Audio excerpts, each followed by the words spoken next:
اللہ کتنا بڑا گناہ ہو گیا، اپنی ماں کو اٹھا کر کے پھینک دیا، بیوی کے چکر میں احساس ہوا، اب کیسے اس ماں کا سامنا کرے، منہ میں کپڑا ڈال لیا، کپڑا ڈال کر کے بھیس بدل کر کے ماں کو دیکھنے کے لیے گیا کہ جنگل میں پھینک دیا، پتہ نہیں شیر نے تو نہیں کھا لیا۔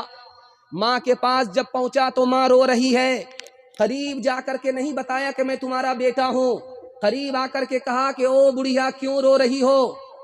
کہا کہ میرے بیٹے نے مجھ کو بیوی کے چکر میں گھر سے باہر نکال دیا۔ کہ مر جانے دو، اس کو بد دعا کرو، رو کیوں رہی ہو؟ کہ رونے کی وجہ یہ نہیں ہے کہ میرے بیٹے نے مجھ کو گھر سے نکالا، بلکہ مجھے جنگل چھوڑ کر کے جب وہ اکیلا گیا ہے تو جنگل سے گزرا ہے، کہیں شیر نے میرے بیٹے کو حملہ کر کے ختم تو نہیں کر دیا، اس پر رو رہی۔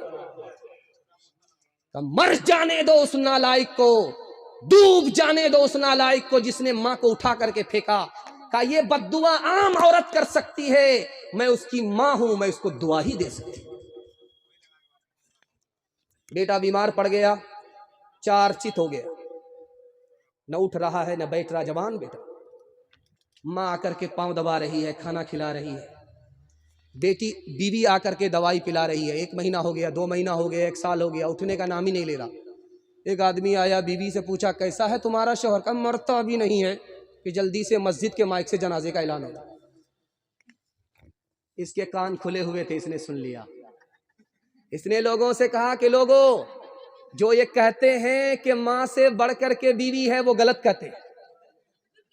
میں جوان، میری بیوی جوان، خدمت کرتے کرتے میری بیوی اکتا گئی، لیکن ماں میری اکتائی نہیں۔ لوگ غلط کہتے ہیں کہ بیوی ماں سے بڑھ کر کے ہوتی ہے، ماں کے برابر بھی نہیں ہو سکتی۔